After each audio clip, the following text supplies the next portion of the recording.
Olá, sejam bem-vindos ao Construir. Este é o programa que tem a responsabilidade de trazer até si todo o conhecimento do universo da construção civil.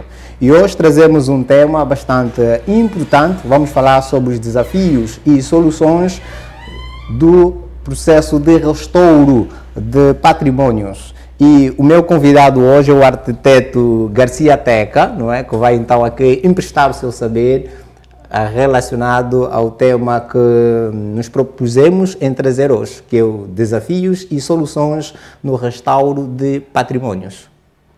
Obrigado mais uma vez pelo convite. Já agora é um tema muito importante, é promissor, uma vez que nós estamos num processo de reconstrução contínua do nosso país e importa que temáticas deste género tenham uma abordagem um pouquinho mais profunda e também que haja, de certa forma, um fomento a nível daquilo que são as audiências no país todo e não só. Muito bem. E para nós começarmos, não é? Gostaria de saber, quando falamos em restauro de património, estamos a falar exatamente de quê? Estamos a falar inicialmente de um processo levado a cabo por um profissional de arquitetura para repor as características originais de uma edificação ou para repor as características originais de um equipamento de apoio social destinado com vários fins a nível do seu próprio conceito. Atualmente, quais são os principais desafios enfrentados naquilo que é a preservação dos edifícios históricos em Angola? O principal está relacionado ao facto de ainda não termos uma cultura das manutenções contínuas, que nós precisamos, até a este nível, termos uma cultura de manutenção constante, aquilo que é o património cultural, arquitetónico e também os acervos de todas as obras produzidas até agora. Nós assistimos a um problema muito grande a nível do país, que está relacionado à perca de várias obras produzidas na década de 50. É dali onde nós marcamos o ponto inicial, é o marco, portanto, desenvolvimento das arquiteturas conhecidas, principalmente na cidade de Luanda ou nas capitais provinciais do nosso país, e que de algum tempo para cá nós temos assistido muitos edifícios a serem outros demolidos de forma contínua e alguns o esgotamento do seu tempo de vida útil, que também acaba por colocar em causa a continuidade dos acervos que são produzidos a nível da cidade. Importa também dizer que este fenómeno da perca do acervo em causa, dos equipamentos e também dos edifícios a nível da arquitetura, está relacionado principalmente ao fator já mencionado, que é a falta de cultura das manutenções periódicas e que pode preservar o património cultural arquitetónico, porque os patrimónios eles contam um histórico. Exatamente. Eles agregam valores a nível da conservação da memória coletiva e também individual, e quando assim nós não percebemos este princípio, obviamente acabamos por não nos identificarmos com o espaço, nem tampouco com aquilo que são as obras que temos no nosso meio em que estamos a viver.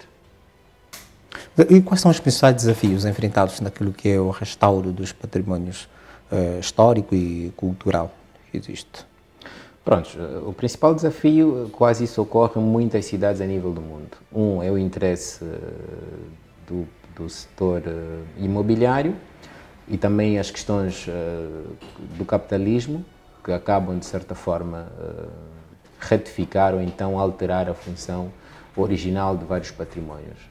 O aconselhável é que deve existir algumas leis a nível da regulamentação para que esses patrimónios não sejam levados, melhor dizer, ao desgaste ou tão pouco ou tão bem até a serem demolidos, mas que haja uma lei que regula qualquer atividade a nível do setor imobiliário para que qualquer interveniente que interessa-se por um património, um edifício ou então um equipamento de apoio social ou não só, deve cumprir alguns procedimentos para que não assistimos a estes episódios que são tristes a nível da cidade de Luanda, principalmente o que nós já conhecemos, o Quinaxis, que teve o fim que teve.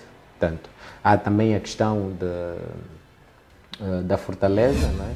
Do shopping Fortaleza, que foi erguido bem ao lado de um equipamento de grande importância a nível da história, que infelizmente também está em causa a inobservância desses princípios que já foram aqui citados, que é a falta de regulamentação no setor, apesar que existe de forma paliativa, mas também é um problema. E a outra questão está relacionada também à cultura das nossas sociedades em si. Neste caso, a edificação do Centro Fortaleza belisca aquilo que é, ou seja, deprecia o monumento que lá está ao lado? Sim, deprecia, porque reparemos, o monumento em causa, ou o acervo em causa, está relacionado a uma corrente das arquiteturas produzidas na década de 50. E essas arquiteturas eram caracterizadas como arquiteturas modernistas relacionadas ao clima do nosso país. Portanto, pode parecer que tem uma roupagem um pouquinho próximas das obras que são produzidas a nível da Europa, mas do ponto de vista de conceito, elas têm um ideal muito próprio com a nossa realidade climática, os nossos microclimas que o país possui, e, portanto, foram incorporadas dentro deste conceito. Infelizmente, do ponto de vista da magnitude desta obra, obviamente tem uma representatividade muito icónica a nível do país, e não só, porque nós precisamos arquivar a nossa história com elementos físicos. E os elementos físicos servem também de catalisadores de consulta, não só a nível interno, como também a nível externo, e pode, de certa forma, também cativar e fomentar o turismo a todos os níveis. Eu gostaria agora de tocar num ponto que está relacionado ao meio ambiente, não é? De que forma é que a poluição e a degradação ambiental, uma cidade como é o caso de Luanda, não é? Acaba por afetar a preservação do património? Prontos, nós já sabemos que Luanda é uma cidade muito poluída. Muito poluída porque nós temos, infelizmente, o planeamento e o ordenamento do território que foi levado a cabo na cidade de Luanda. Ainda assim, temos a maior parte com as periferias, os moceques e os subúrbios, que este modo de vida, esta condição de vida acaba por influenciar, obviamente, a qualidade daquilo que são as obras produzidas. E tem um aspecto fundamental. Sempre que temos cidades com alguma salubridade baixa, obviamente os focos de poluição são sempre altos.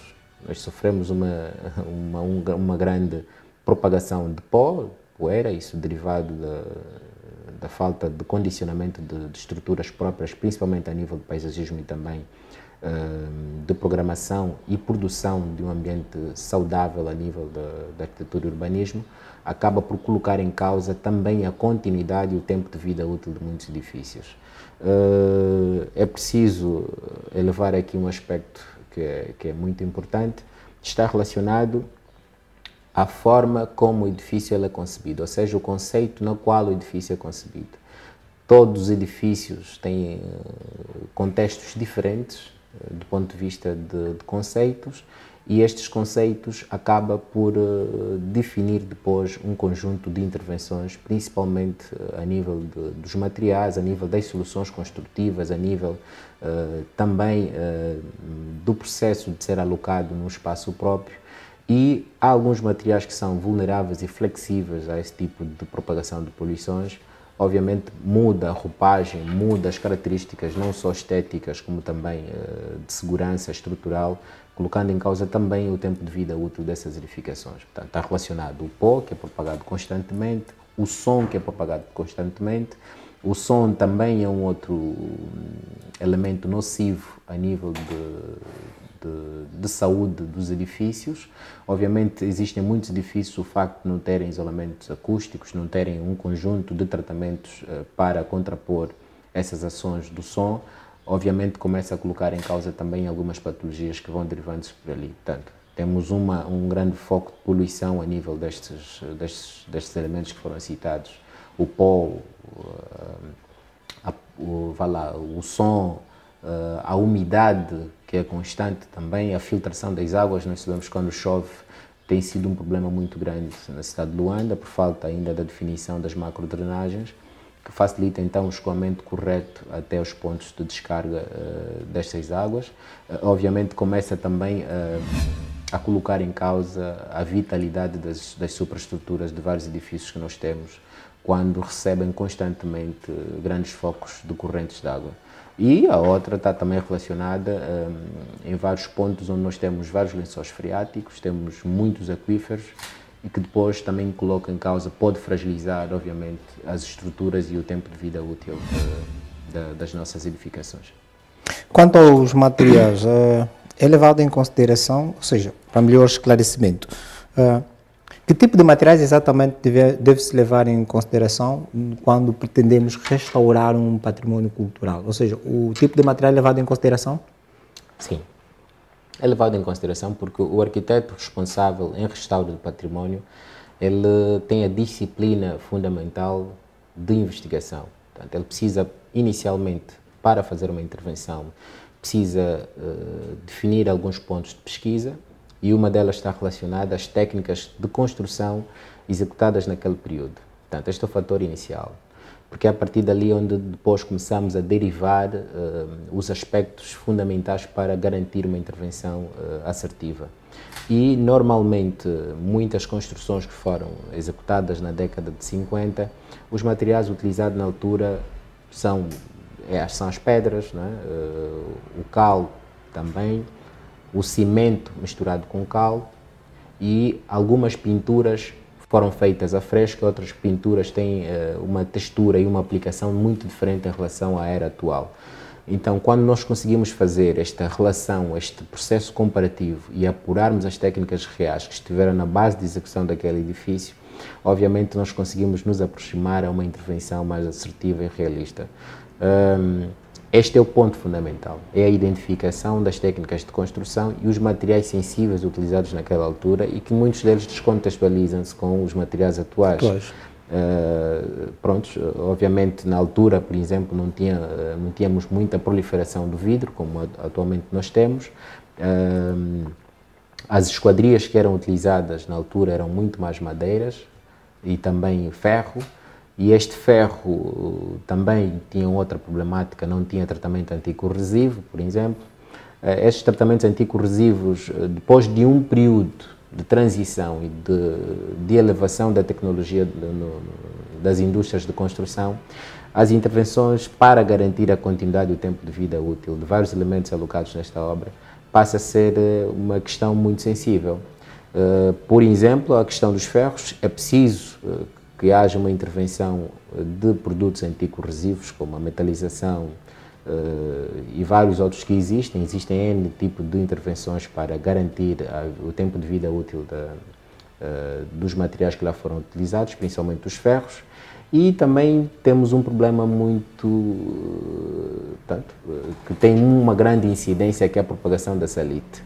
A salite é uma substância propagada pelas ondas marítimas, e ele é muito contraofensivo à saúde dos ferros, e, no entanto, quando não há um tratamento de superfície, obviamente coloca em causa também o tempo de vida útil desses metais que foram utilizados em muitas das edificações que nós temos na cidade de Luanda. Em particular, são estas as notas. Não há uma necessidade de se restaurar um património usando os mesmos materiais que foram usados noutrora, não é? Tendo em conta também a dificuldade de ter acesso a todos os materiais, pode-se reajustar, ou seja, pode-se levar, pode-se usar, sim, pronto, a expressão agora correta seria essa, pode-se usar os materiais modernos para poder então restaurar, não é, um património que foi construído na década de 40, década de 50, não é? Sem beliscar aquilo que é a sua estrutura.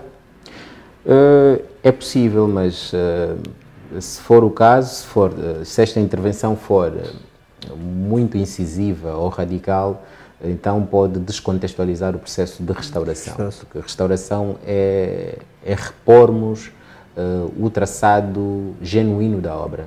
Nós precisamos repor aquilo que é o genuíno e, no entanto, é preciso que haja especialização, técnicos especializados para fazer um detalhamento fundamental daquilo que são as intervenções a serem levadas a cabo, e também é importante que esses técnicos tenham capacidades ou apetência para que, no processo de identificação dos materiais que foram alocados nesta obra, pelo menos que estão contemplados nesta obra, no processo de apresentação de soluções, devem ser soluções, pelo menos, com uma margem de erro muito reduzida. Não uma margem de erro muito elevada, porque depois vai descontextualizar, obviamente, a obra e já não vai ser, pode até ser chamado de um património, mas do ponto de vista que é aquilo que é a sua relevância, o seu impacto histórico e também social, cronológico, obviamente que vai beliscar completamente esse tipo de intervenções. Arquiteto Garcia, de que forma é que, ou seja, como é que os projetos de restauração lidam com as intervenções inadequadas feitas em patrimónios, claro, não é? Patrimónios passados? É a inobservância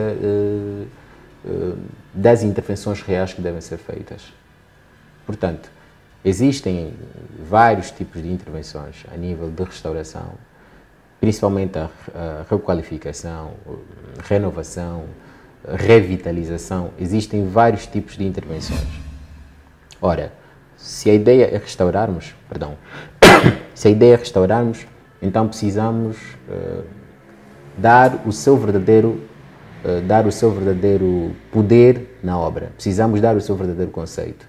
Precisamos repor o seu verdadeiro conceito. E, no entanto, é preciso que este impacto, esta forma de intervenção, não derruba aquilo que é original. Só assim nós conseguimos ter uma obra verdadeiramente restaurada e um património ainda em continuidade, independentemente das intervenções do tempo e de várias outras condições a nível da evolução da sociedade. Eu penso que respondeu muito bem, mas parece que não fiz perceber a minha questão. Eu queria saber como é que os projetos, né, de restauração, essa palavra está me dá trabalho hoje, como é que os projetos de restauração lidam com as intervenções, não é, inadequadas que foram feitas neste património no passado? Ou seja, tem o edifício antigo, foi feito algumas intervenções que, olhando, não é, no processo da restauração, essa intervenção que foi feita nesse edifício é inadequada. É mais trabalhoso? Não sei se estou a fazer perceber. Sim, é assim, se uma intervenção foi feita... Sim, inadequadamente. Quando chega o processo de fazer a restauração. Obviamente isso vai já deu para perceber a sua questão, obviamente isso vai colocar, vai se difundir num processo complexo de apuramento das correções ou dos restauros que foram feitos nesta obra. A título de exemplo, uma obra que passa por várias intervenções de restauração, ele depois cria um registro, e este registro, se for acompanhado de uma observação detalhada, obviamente que depois começamos a encontrar diferenças a nível daquilo que foi produzido, ou pelo menos as intervenções que lá foram feitas. E podemos ficar perdidos neste processo. Pode haver uma perca de várias informações necessárias para repor este acervo, para repor as características, tanto funcionais como estéticas e estruturais da própria obra. Portanto, é importante que qualquer equipe, para evitarmos isso, uma equipe que se responsabiliza a fazer uma intervenção a este nível, deve ter capacidades apuradas para tal. É preciso que haja uma vocação. Se não houver uma vocação a nível técnico e também de experiência, pode colocar em causa a continuidade deste acervo ou pode então destruir o conceito real do acervo, o conceito real daquele património. O património tem uma memória, esta memória pode ser coletiva ou individual, e esta memória, para ela continuar a existir, precisa de preservação. E esta preservação são técnicas próprias, específicas, que devem ser atuadas para que este acervo permaneça intacto. Quando assim não ocorre, obviamente que este acervo durante um tempo vai se perder e depois vai criar registros de várias intervenções feitas com linhagens complexas e pode perder o seu real título de ser um património cultural arquitetónico. Muito bem, agora sim respondeu o meu ponto. Por que é que eu fiz essa questão? Porque acontece mais em escolas. Eu vou dar aqui o exemplo, que é a escola Angola Cuba, não é? Que está no bairro Golfo, não sei se conhece. Conheço, sim. Boa. Eram 12 edifícios, o que é chamado vulgarmente Angola Cuba Grande já foi derrubado, foi edificado um outro modelo de estrutura, uma outra estrutura, mas a pequena tem sido feito alguns remendos, que assim posso considerar, que na verdade estão a alterar a identidade daquele edifício. Né? Por isso é que eu questionei se porventura essas intervenções inadequadas que estão a ser feitas nesse edifício pode ser considerado, não pode não, é considerado histórico, não é? Tendo em conta o tempo que já existe nesse mesmo bairro. Depois, quando se pensar em fazer uma restauração desse edifício aprofundado, acaba dando mais trabalho que se podia, se calhar, ter se preservasse aquelas estruturas, não é? O modelo de construção que existia. Não é? Onde tinha uma porta, eles fecham, onde tinha uma janela, abriam uma porta e passa dia, vem dia, você começa a ver que aquele edifício está a sofrer alterações. Olha, as requalificações, elas têm subintervenções. Uma requalificação tem subintervenções. Essas subintervenções, elas alinham-se a um conceito interventivo. A título de exemplo, nós podemos requalificar para restaurar, nós podemos requalificar para revitalizar, podemos requalificar para ampliar, podemos requalificar para, para dissolver ou absolver outros valores. Portanto, o que leva em consideração aqui é qual foi o tipo de intervenção que foi feita. Se esta intervenção foi para restauro, para uma ampliação, ou possivelmente para uma revitalização. Mas tem que salvaguardar aquilo que é a identidade do próprio edifício. Exatamente. Se, na realidade, a intenção inicial daqueles que levaram a cabo este tipo de iniciativa foi para restaurar, então, obrigatoriamente, é preciso repor as características originais do edifício.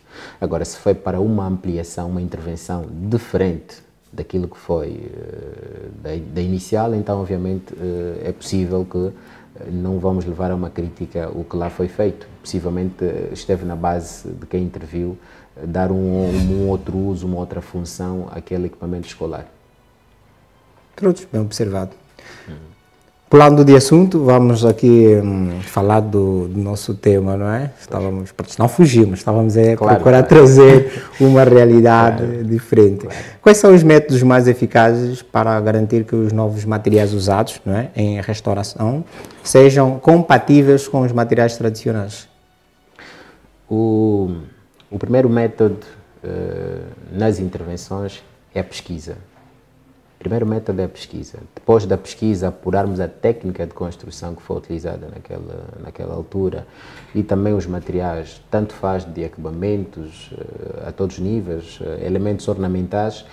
Depois de nós fazermos este apuramento, ali criamos uma simetria ou uma base de alinhamento com os materiais que temos disponíveis na era atual. E, de certa forma, nós temos uma grande variedade de pedras a serem exploradas, desde os calcários, nós temos desde os mármores, temos desde os cistos, temos várias outras pedras, tanto faz as eruptivas, sedimentares e várias outras classes a nível das pedras que cumprem este papel ornamental, que foram muito utilizadas nesta época.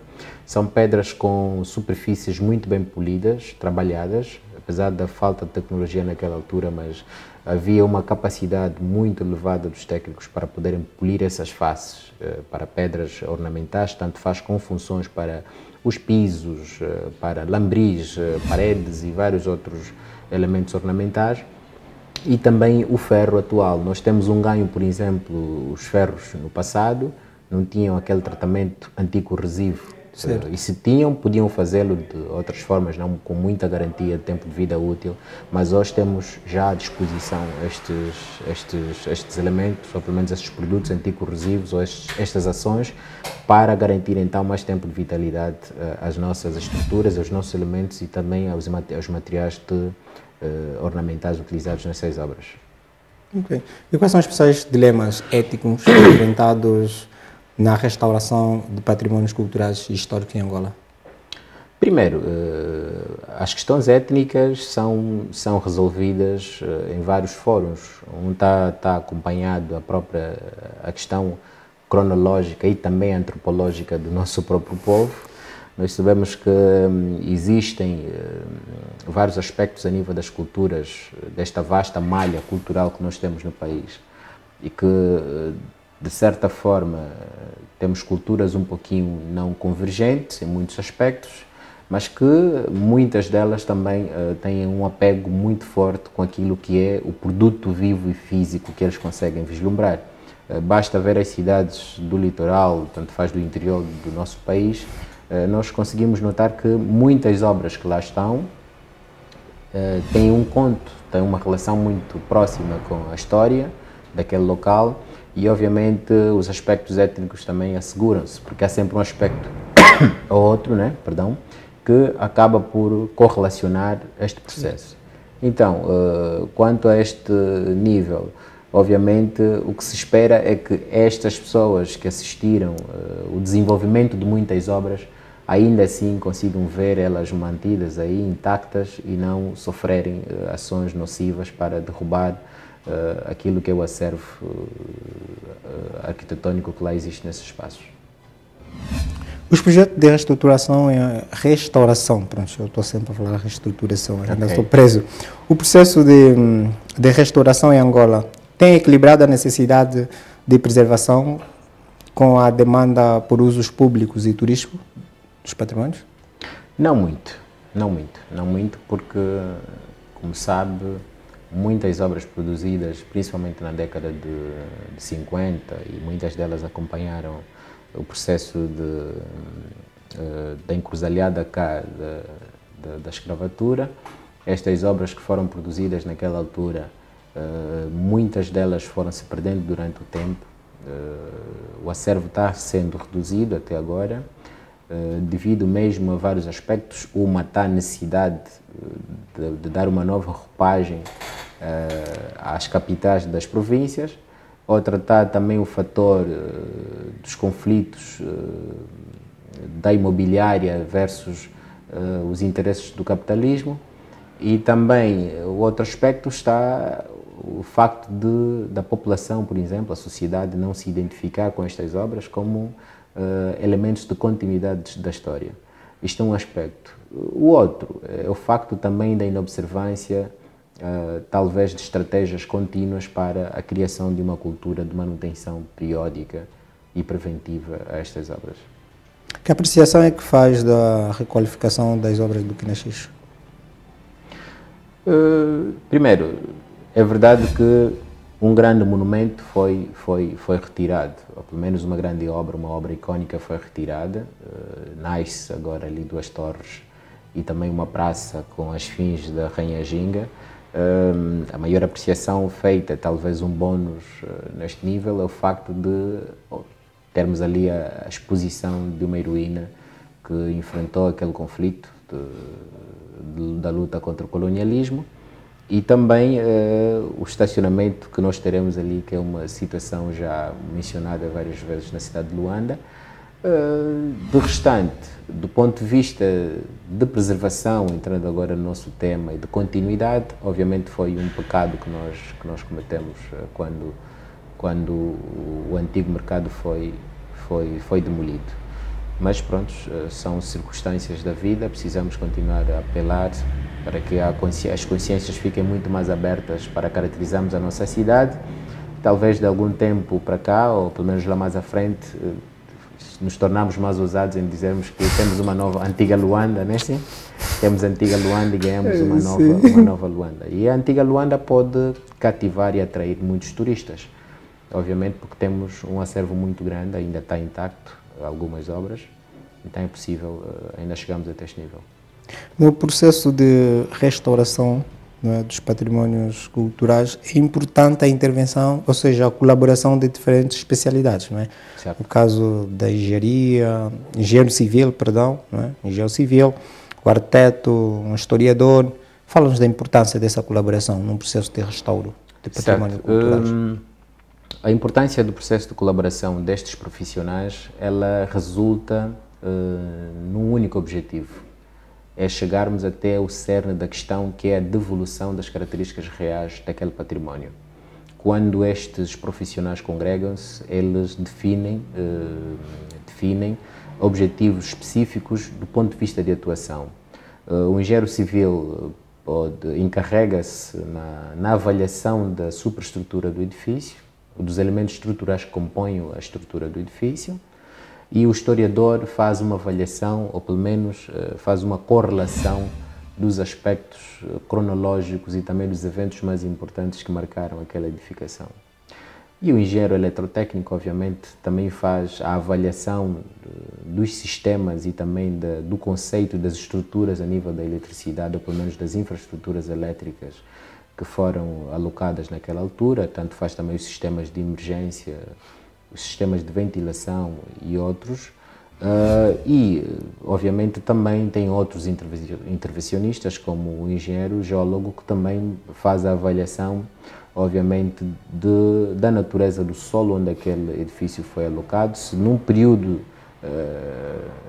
desde a era que foi portanto, executada a obra até o período em que nós estamos, obviamente ocorreram algumas manifestações a nível do tecido geológico. Portanto, é preciso também apurar-se isso a nível das intervenções. Possivelmente há um aquífero, houve alguma movimentação de uma matéria estranha ou nociva no próprio tecido. Portanto, são muitas questões a serem apuradas quanto a isso. E quando eles conseguem chegar até a um resultado eficiente a nível das pesquisas que foram elaboradas, obviamente o processo de restauração é eficiente. Durante a sua abordagem, chegou a mencionar que antes de se fazer a intervenção, no processo de restauro, não é? Há necessidade de se identificar o tipo de construção que foi feito, né? Tendo em conta os materiais. A falta de documentação detalhada sobre o tipo de construção tradicional feito acaba dificultando também a intervenção. De um lado, sim, de um lado dificulta, de outro existem métodos próprios para fazer um levantamento a este nível, e estes métodos são conhecidos. Especificamente, um é o processo de avaliação da estrutura, o outro nós conseguimos pelo menos perceber qual é o tipo de betão que foi utilizado. Existem vários tipos de betão e maioritariamente a modalidade ou as tipologias dos concretos que foram utilizados naquela altura, só para passar aqui em forma de uma deixa, é o betão ciclópico, que é a mistura de pedra e cimento, água e outros inertes. No entanto, havia muito esta necessidade da utilização deste betão, que é originário dos romanos, que depois passou a ser uma continuidade em muitas obras produzidas no Ocidente todo. De um tempo para cá, depois de algum período de evolução na história, que começamos a produzir betão armado com a inclusão do aço no concreto. Isso já é um ponto de identificação do tipo de material do ponto de vista da estrutura que foi concebida. Obviamente, a nível dos acabamentos ou dos elementos ornamentais, dos materiais ornamentais, nós temos várias pedras que na altura foram exploradas aqui a nível nacional, principalmente o calcário, foi muito explorado, e depois as superfícies são malhadas, polidas, de maneiras a garantir então aquele aspecto meio espelhado ou vitrificante que nós temos em certas estruturas. Portanto, existem mecanismos próprios, técnicas próprias a nível da arquitetura e das outras engenharias para apurar então a tipologia e os métodos de construção que foram utilizadas na altura. Em Angola temos leis ou regulamentos que regem o processo de restauração dos patrimónios culturais? Existem leis de preservação ao património.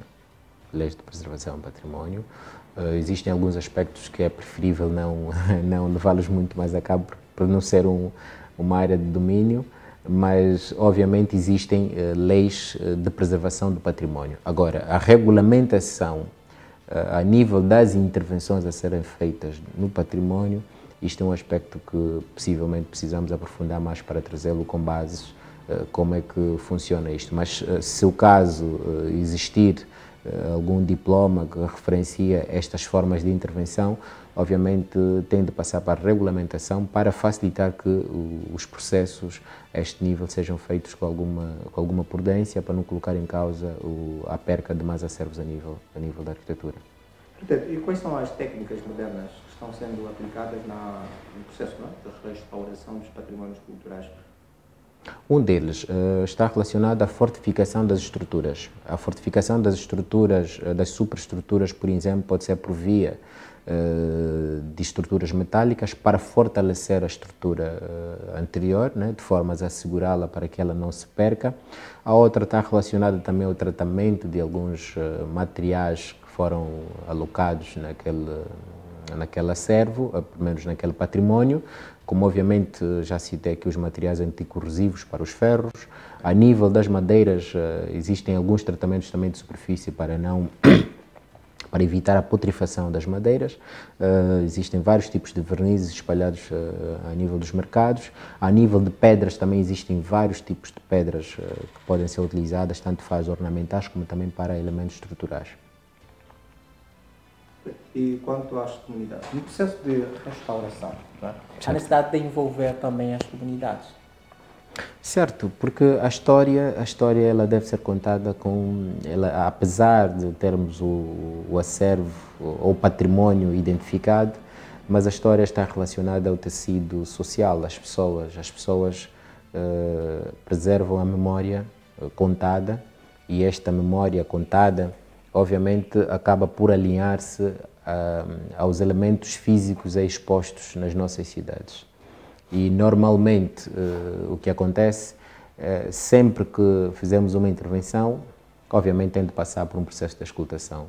Isto porque vamos encontrar em nossa aldeia, em algum local, há sempre um historiador, há sempre um ancião vivo que conhece a história, participou nos processos, tem sempre alguma informação fidedigna a nos passar para que continuemos a manter aquele acervo intacto e a traduzir aquilo que é a história e também as memórias coletivas ou individuais daquele povo.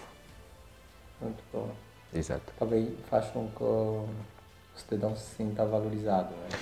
O cidadão se sinta valorizado, se sente que também faz parte de um processo, é chamado para apresentar uma opinião, porque ele também faz parte de um todo, ele não está desassociado.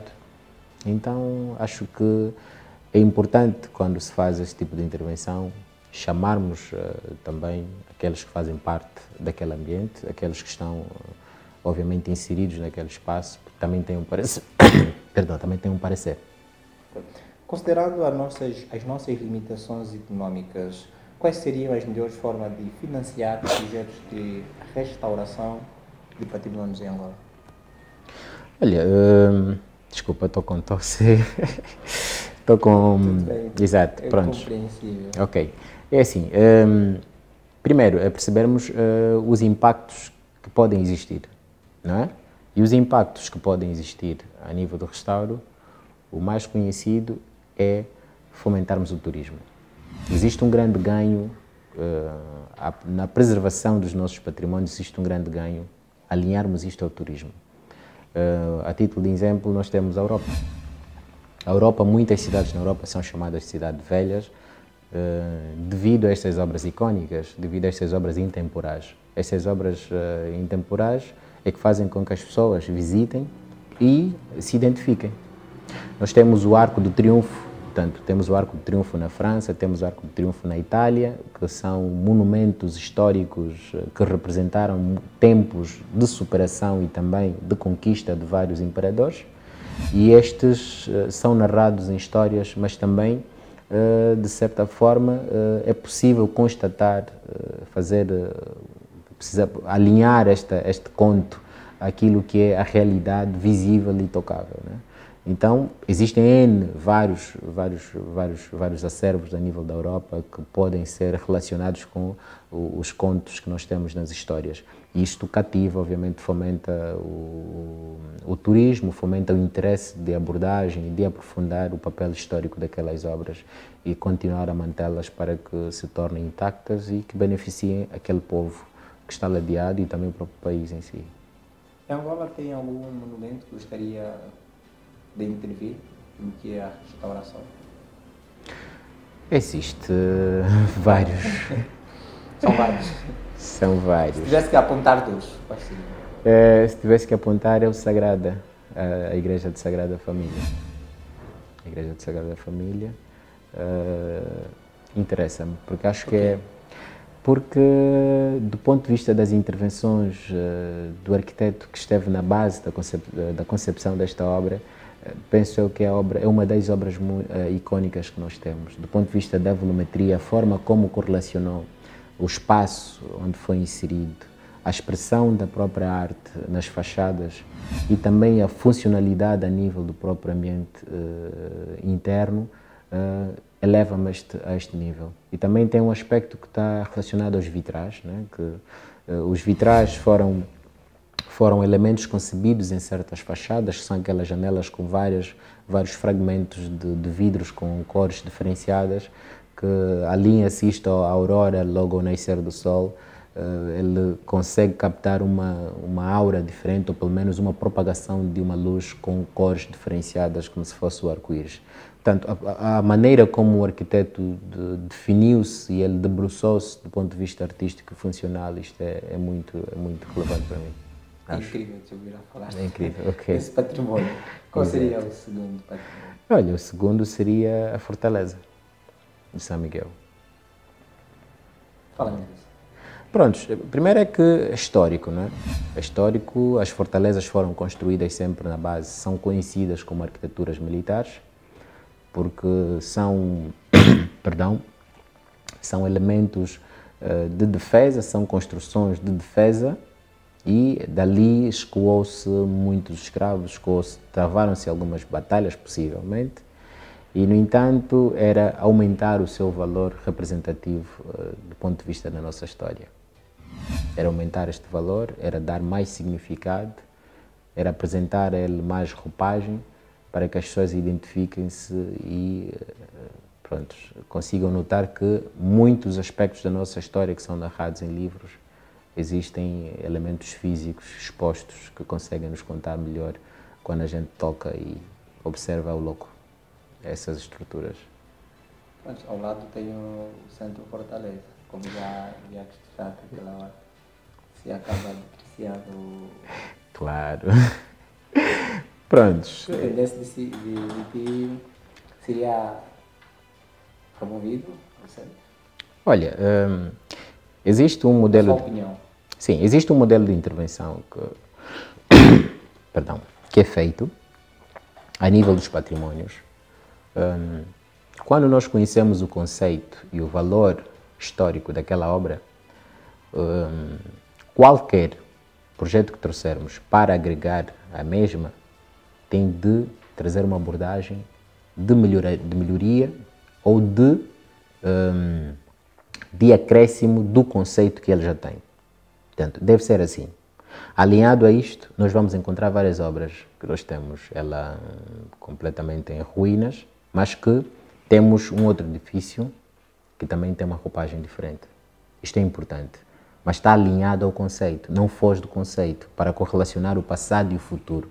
Mas é uma transição feita do ponto de vista estreito, mas com alguma elevação. Não descontextualizar na sua totalidade. Quando isso acontece, estamos perante uma agressão ao próprio património e não é correto. Existe algum patrimônio que o arquiteto Garcia Teca tem observado e tem lamentado que não se ter feito até o momento nenhuma intervenção de qualificação? Olha, são vários, portanto, não precisamos... Tem sempre. Qual deles que, ao teu ponto de vista, carece de uma intervenção imediata? Imediata não diria, mas que tem de ser um processo e contínuo, isto tem de acontecer. É assim, nós não temos ainda uma cultura de manutenções constantes ou pelo menos periódicas nos nossos equipamentos e nas nossas edificações. Mesmo no âmbito familiar isto não acontece. Portanto, eu entendo como uma questão de cultura. Precisamos alterar, cambiar esta forma, este paradigma. Vários edifícios na cidade de Luanda, basta notar, todo mundo consegue observar isto. Temos muita gente que lá vive no edifício, mas as fachadas continuam exatamente conforme elas foram concebidas.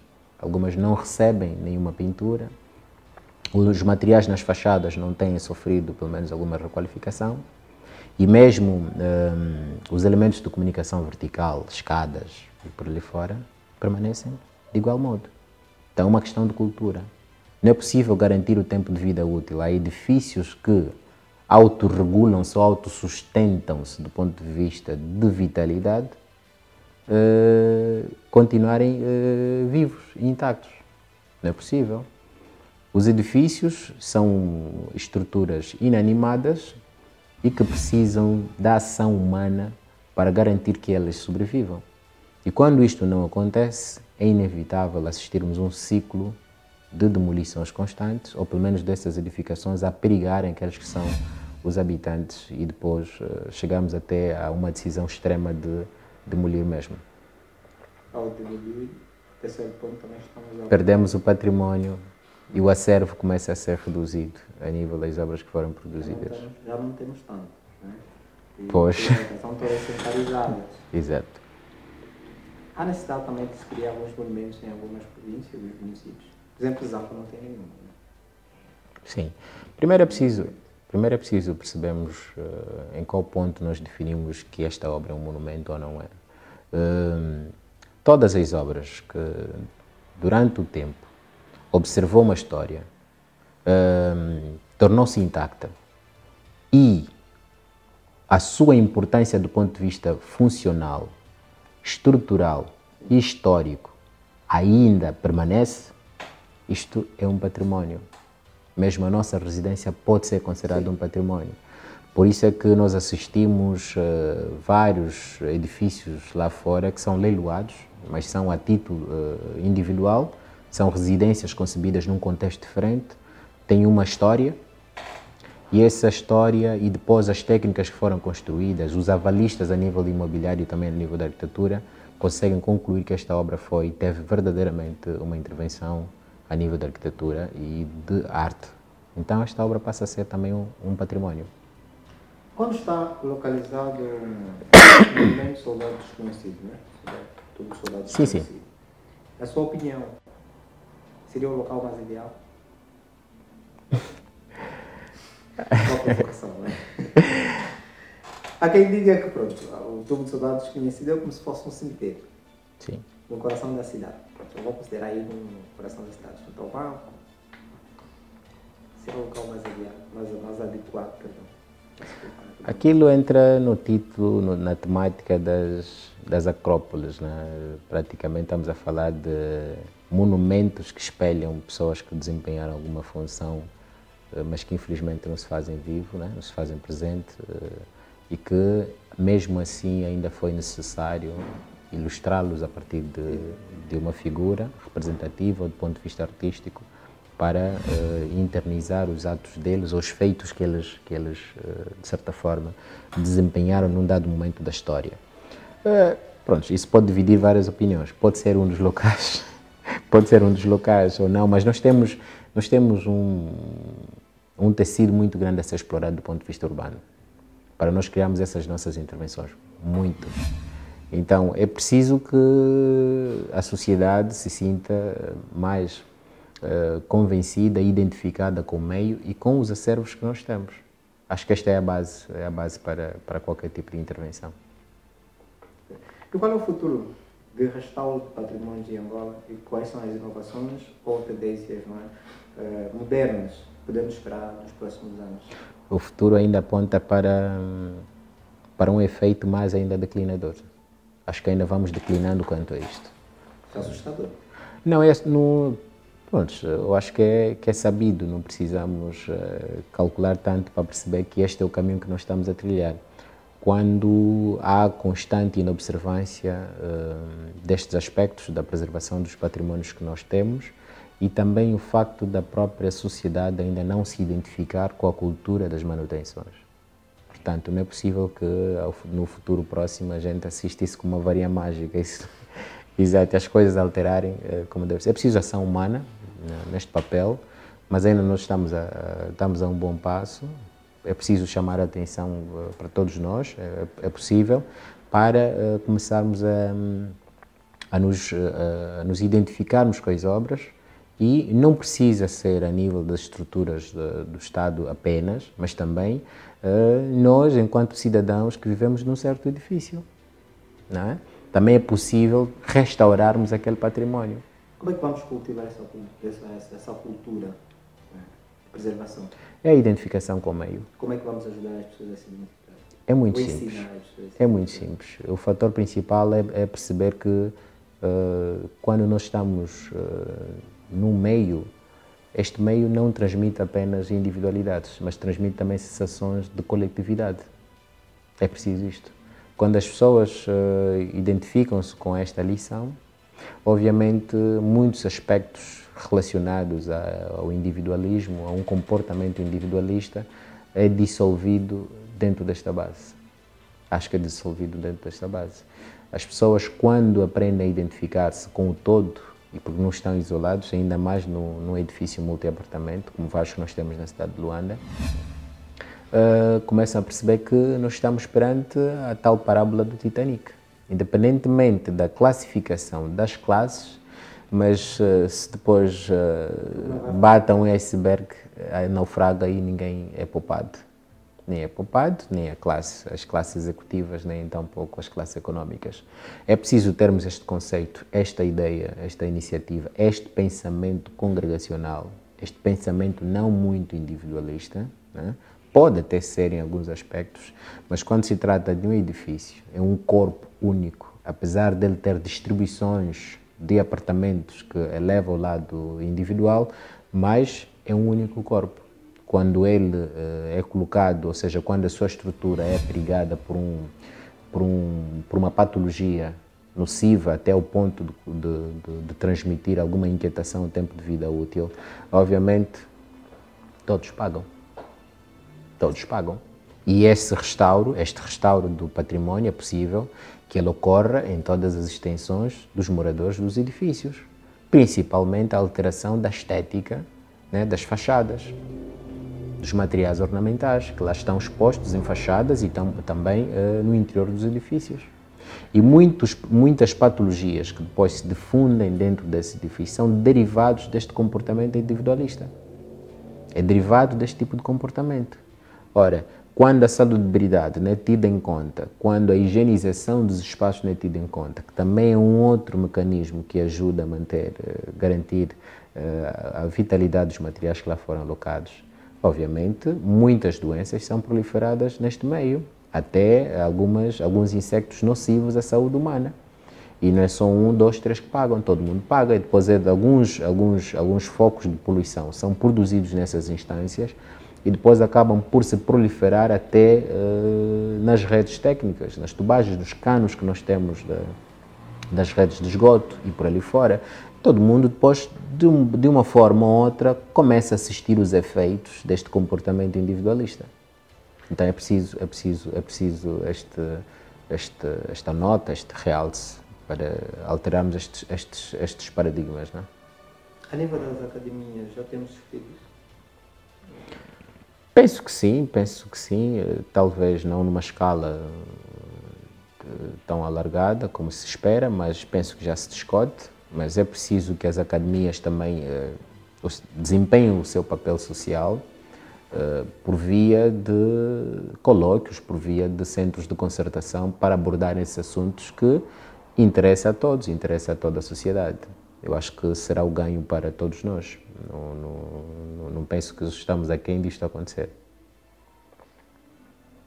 Arquiteto Garcia, eu gostaria de continuar a nossa conversa. Exato.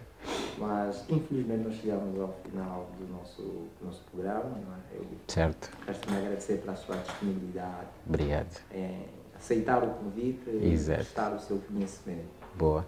Eu que agradeço, apesar que a tosse incomodou-me, peço desculpas. Peço desculpas aos nossos youtubers e por ali fora. Estou mesmo com uma tosse, uma gripe daquelas, mas pronto, a missão foi levar conhecimento e pronto, incentivar a vossa iniciativa. É muito importante, principalmente a nível das engenharias. Precisamos pensar o país a nível das engenharias, a nível da arquitetura e urbanismo, é importante. Todos nós saímos a ganhar, a iniciativa é boa, incentivos que continuem e que o vosso projeto cresça e continue a sensibilizar as pessoas para desenvolvermos o nosso país. Obrigado. Nós é que agradecemos e desejamos todo o sucesso do mundo na sua carreira. Né? Obrigado. Esperamos também que nas próximas oportunidades diga sim, apesar dos apesares. Vamos ver. Aceitar. Obrigado. É deste modo que nós chegamos ao final do nosso programa. Hoje tivemos como convidado o arquiteto Garcia Teca, falou sobre os desafios, falamos, né, nesse caso, porque estaremos aqui juntos, não é? Falamos sobre desafios e soluções em restauro do património. E deste modo queremos assim agradecer pelo carinho da sua audiência e pedir, se ainda não fez, que subscreva o nosso canal do YouTube, siga as nossas páginas nas redes sociais, porque é com o seu contributo que nós vamos poder então se manter aqui e trazer conteúdos de qualidade, né, que possam então interessar vocês e todo mundo que ama essa indústria de engenharia, não é? E não só. Não queremos nos prender apenas para os que estão a fazer engenharia ou que se interessam no mundo da construção civil. De minha parte é tudo, portanto, me despeço com virtude de trabalho. Até a próxima edição. Estamos juntos.